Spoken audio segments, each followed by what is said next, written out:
স্বাগতম জনাইছোঁ মোৰ চেনেলটোত নতুন এটা ভিডিঅ' লৈ। আজি মই তিতা ফুলৰ ৰেচিপি এটা লৈ আহিছোঁ।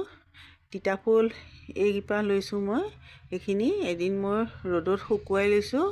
ৰ'দত শুকুৱালে এৰুৱাবলৈ ভাল ফুলখিনি। এয়া মই গুচাই লৈছোঁ। খাবলৈ বিৰাট ভাল লাগে। মই খাৰ দি বনাম। আপোনালোকে কোনে কোনে খাই ভাল পায় জনাবচোন। তিতা ফুলৰ খাৰ প্ৰায় সকলোৱে জানে বনাবলৈ, কিন্তু বনোৱা পদ্ধতিবোৰ বেলেগ বেলেগ।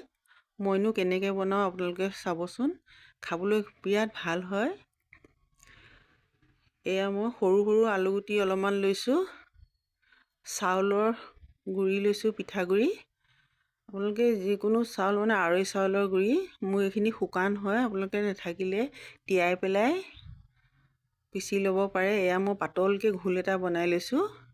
এইখিনি শেষত ব্যৱহাৰ কৰিম মই। গেছটো জ্বলাই লৈছোঁ। কেৰাহী এখন পাতি দিছোঁ মই। গৰম হ'লত তেল দিছোঁ অলপমান, মিঠাতেল। তেল গৰম হ'লত পিঁয়াজখিনি দি দিছোঁ। লগত কেঁচা জলকীয়া কেইটামান যোগ কৰি দিছোঁ, তেজপাত এখিলা আৰু নহৰু আদা অকণমান থেতেলিয়াই লৈছিলোঁ। নহৰু আদা দিছোঁ। মছলা ব্যৱহাৰ নকৰোঁ। ভিডিঅ'টো ভাল লাগিলে লাইক এটা কৰিব। যিসকলে নতুনবাৰৰ বাবে চাইছে ছাবস্ক্ৰাইব এটা কৰি দিব। এয়া মই আলুখিনি দি দিছোঁ।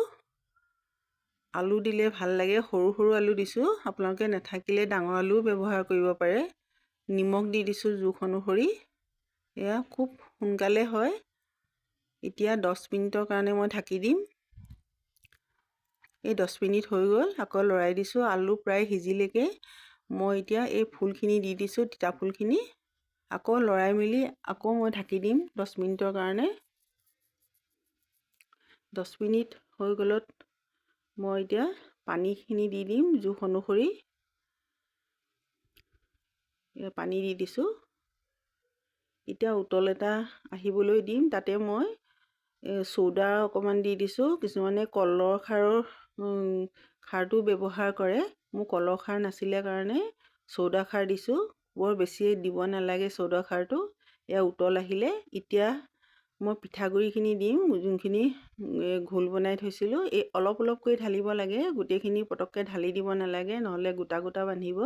এয়া মই দি পেলাই খুব মতে লৰাই দিছোঁ। এয়া মোৰ হৈয়ে গ'ল। এই নমোৱা আগে আগে পিঠাগুড়িটো দিছোঁ। আলু মোৰ সিজি গ'ল ধুনীয়াকৈ।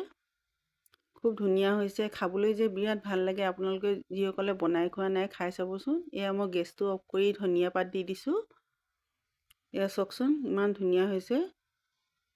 আজিলৈ আহোঁ। নমস্কাৰ।